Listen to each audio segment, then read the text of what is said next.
ഡോ നിനക്കെപ്പ നോക്കിയാലും phone bed phone bed phone bed തന്നെയാണോടാ? അച്ഛൻ എപ്പോഴും ടി വി തീറ്റ ടി വി തീറ്റ ടി വി തീറ്റ ആണല്ല.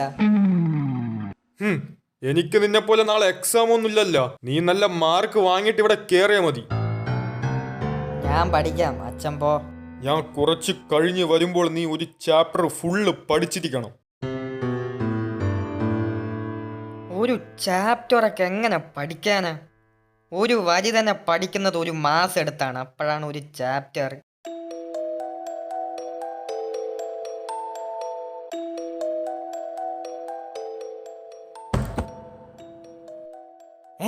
അതെന്തോന്നൊരു സൗണ്ട് കേട്ടെ? എടാ, അപ്പുറത്ത് തേങ്ങ എങ്ങനെ വീണിട്ടുണ്ടെന്ന് തോന്നി. നീ ഒന്ന് പോയി എടുത്തിട്ട് വന്നേ, അല്ലെങ്കിൽ വേറെ ആരെയും കൊണ്ടുപോ. ആ, എടുത്തിട്ട് വരാം. ഇനി ഇതിനും കൂടി അടിയുണ്ടാക്കാൻ എനിക്ക് വയ്യ. ഇതെന്ത് സാധനം?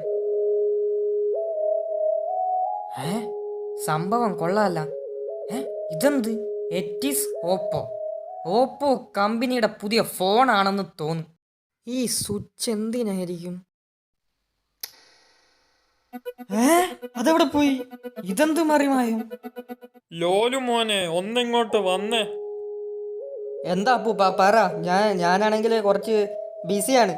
നിനക്ക് പട്ടിയുടെ കടി കിട്ടിയിട്ടുണ്ടോ? ഇല്ല. എന്നാ ഞാൻ എന്റെ പട്ടിയെ തുറന്നു വിടട്ടാ. രണ്ട് കടിയൊക്കെ നീ അങ്ങ് വാങ്ങ്. വട്ടായ. നേരത്തെ എന്താ സംഭവിച്ച്? ആ സ്വിച്ച് ഞെക്കിയപ്പോൾ അത് കാണാനില്ല. അതെനിക്ക് തോന്നിയതായിരിക്കുമോ? ഏത് നേരവും പഠിത്തം തന്നെ. നിന്റെ ഫോൺ എവിടെ? എടുത്ത് ഗെയിം കളിക്ക്. ആ അച്ഛാ, ഗെയിം കളിക്കാം. ഗെയിം കളിക്കാനാ? എന്താടാ ആദ്യമായിട്ട് കേൾക്കണ പോലെ? എന്താ അവിടെ ഒരു ബഹളം? ലോലു, നീ കുറച്ചു നേരം പഠിച്ചാ മതി. ബാക്കിയുള്ള സമയം നീ ഫോൺ എടുത്ത് കളിക്ക്. അമ്മ പറഞ്ഞു കേട്ടല്ലോ. ഇതെനിക്ക് വട്ടായതാണോ ഇവർക്ക് വട്ടായതാണോ? Something fishy. ഇവിടെ നിന്ന് നൈസിൽ എസ്കേപ്പ് ആവുന്നതാ നല്ലത്.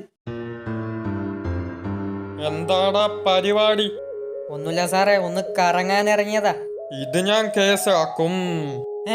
അതെന്തിനു സാർ? നിനക്കറിഞ്ഞൂടെ ബൈക്കില് മിനിമം 5 ആളെങ്കിലും വേണമെന്ന്? പിന്നെ ഒരു കാര്യം, നീ നിരോധിച്ച സാധനം എന്തിനാണ് ഇട്ട? അതേത് സാധനം? ഹെൽമെറ്റ്.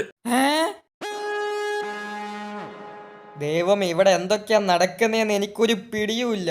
ആ ഒരു എറ്റിസ് ഓപ്പോ എന്ന് പറയുന്ന സ്വിച്ച് ഞെക്കിയതുകൊണ്ടാണ് ഇങ്ങനെ കായത്. ഇതൊക്കെ എവിടെ നിന്ന് വന്ന സാധനമാണോ എന്തോ?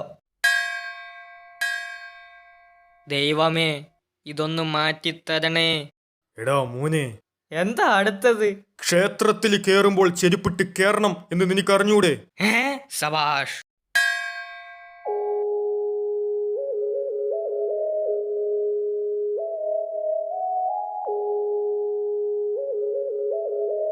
ഇനി ഞാൻ എന്ത് ചെയ്യും? ഇതിനൊരു സൊല്യൂഷൻ ഇല്ലേ?